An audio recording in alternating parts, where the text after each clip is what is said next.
So this is my case study for AEP 858. All right, so summary of the facts of the case study. We talked about, it has to do with Mr. Rhodes, who was just recently hired as a new principal at Golden Oaks High School.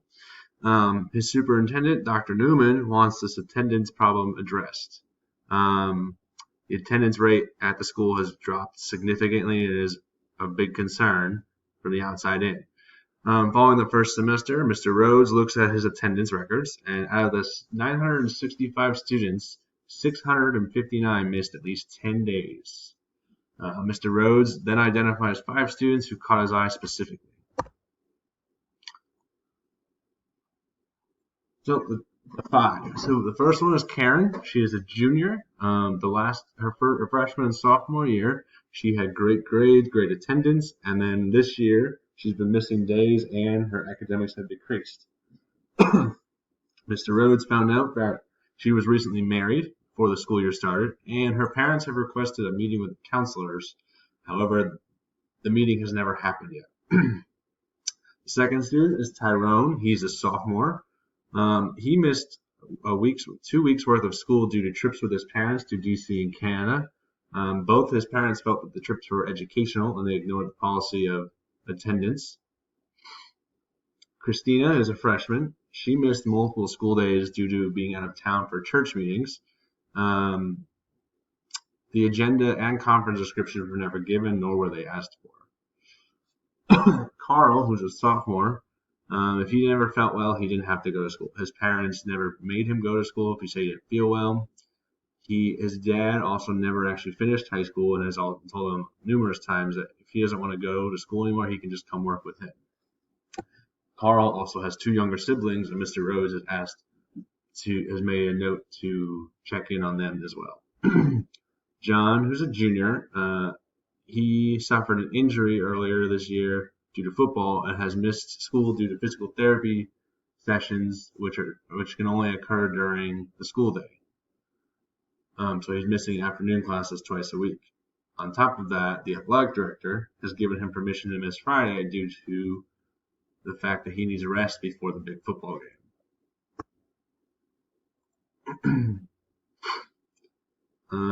So on top of that, the athletic director has been at the school for over 10 years now, so he kind of understands how things work. But also in this tiny little town, as are many tiny little towns, football is everything to them. I mean, the school has won 5 state championships recently, so they take a lot of pride in their school's football team, which is great. But Rhodes wants to have a school culture that values being at school as well as doing well at school. He also wants an understanding of attendance and high academic achievements.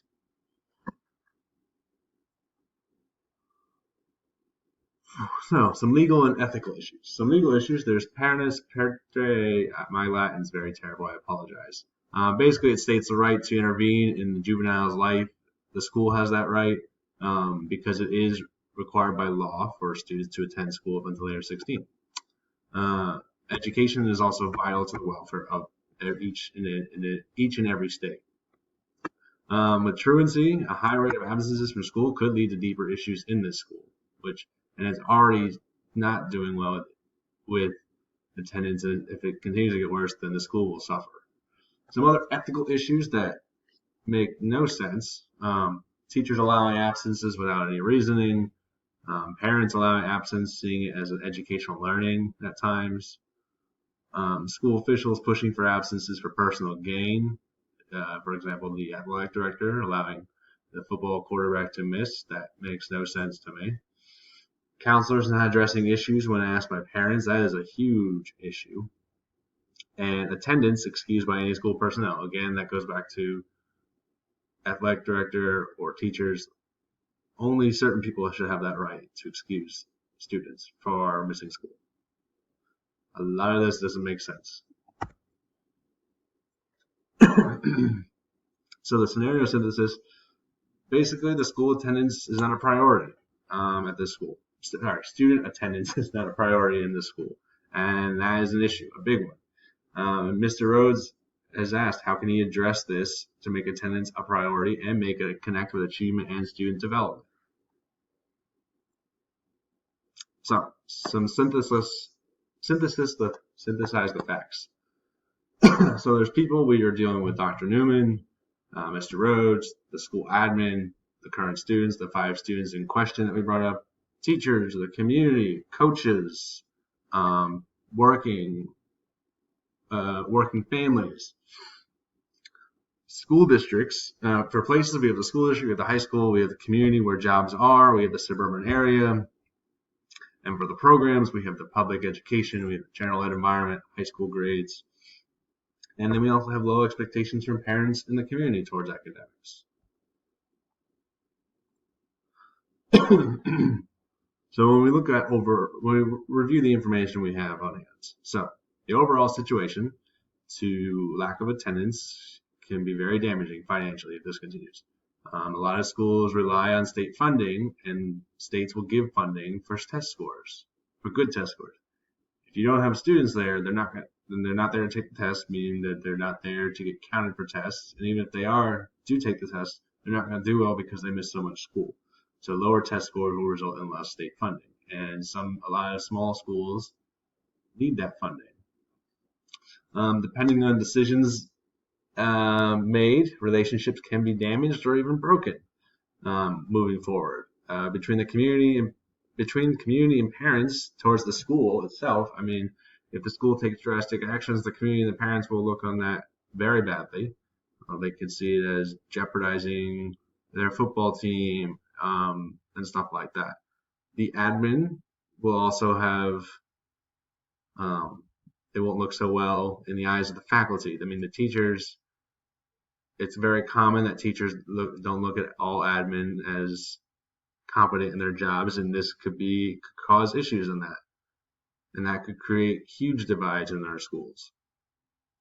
And then the school board and the admin. If the school board, they are made up of community members and they represent the school's interests and the community's interests. And if they don't work hand in hand, then that's going to create a lot of issues. And sometimes it's hard to fix those. So due to the lack of education value and attendance, this will equal lower student development. Teachers could be in jeopardy too due to the change in climate of the schools. I mean, if the school by the community isn't looked upon as in a positive manner, they're going to blame the teachers. They're going to blame anyone they can at the school, and that doesn't always feel good as a teacher, especially if it has nothing to do with you. In the community, however, the community can help encourage attendance if the school lays out a plan. In hopes of a more accurate decisions, we need to answer some questions. First, why are we so fickle on documenting absences? Why is that a thing? Second, why is just any school personnel signing up? That definitely should not be allowed. No one should be, only certain individuals in the school are allowed to sign off on absences, such as the school attendance person, administrators. They are the main ones who should be responsible. And lastly, where is the attendance person? Why are they not catching this, and why are they not doing what they're supposed to be doing, what they're paid to do? So continuing that, what is the school district's policy? What does the school board say about this issue? Do they see it as an issue, or do they kind of just overlook it? Before Mr. Rhodes got hired, how was this addressed in the past? Did the former principal just brush it aside? Did they not care? Could it maybe not have been as bad? Who knows? And lastly, why is this now being addressed by Dr. Newman? Is he getting pressure from the state? The school board maybe? Who knows? But why is it happening now after it's already caused so much damage? Why was it not caught earlier?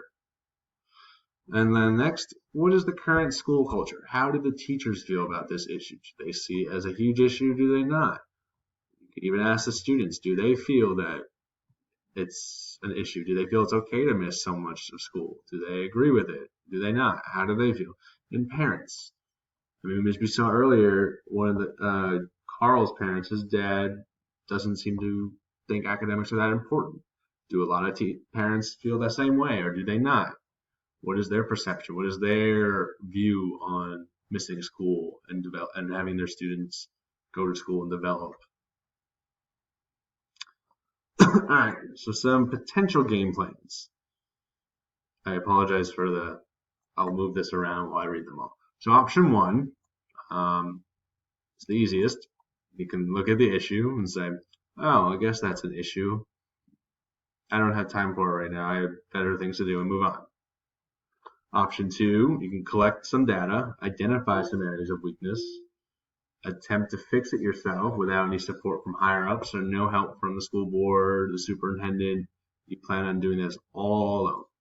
Maybe you'll have some help from your coworkers, but for the most part, you want to do it by yourself. Option three, you can create a team to collect and identify the data, then have them attempt to come up with the possible solutions and bring them to Dr. Newman and the school board. Have a presentation, present it to them, present your findings, show them how important this is, and make sure that you spearhead the project and see to it that it gets implemented and off the ground. Don't just give your spiel and leave it to someone else. It's your project, it's your decision, it's your responsibility.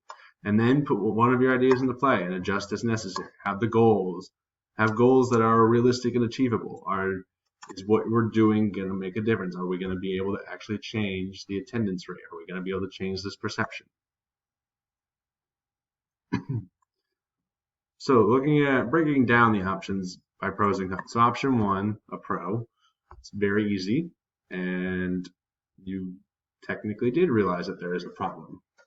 Good job. Some cons, nothing was solved at all. The problem will probably get worse, and most likely you will not work at this school for much longer, and it may be very hard for you to work at schools in the future because they may not be so inclined to write you a nice reference and speak very highly of you.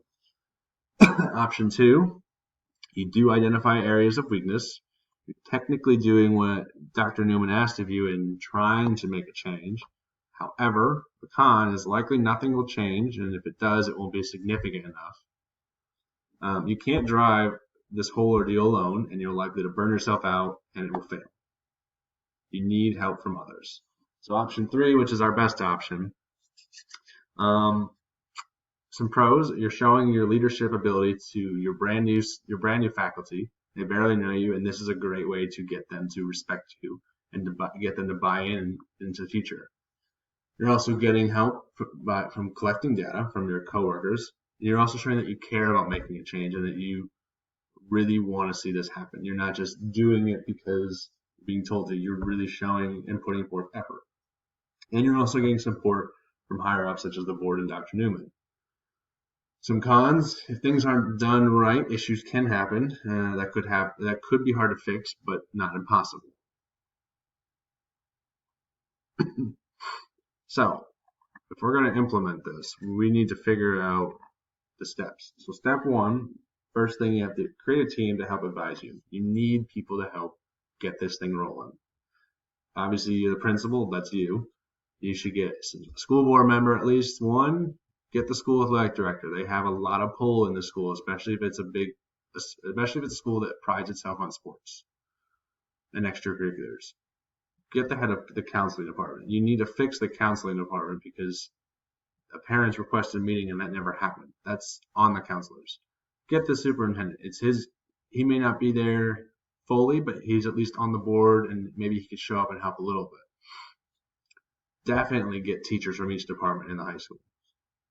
I think it would be best if you got department chairs, if they exist, but get teachers from each department. You need spokespeople from each department. And get a community liaison. Every school has one. Someone in the community that the people in the community look up to. They look to them for questions. They ask them to represent them at school board meetings, have them speak up. They have a lot of pull in the community, and if you get them on your side, then you can do lots of good in lots of things. Excuse me. Step two, guideline for this team.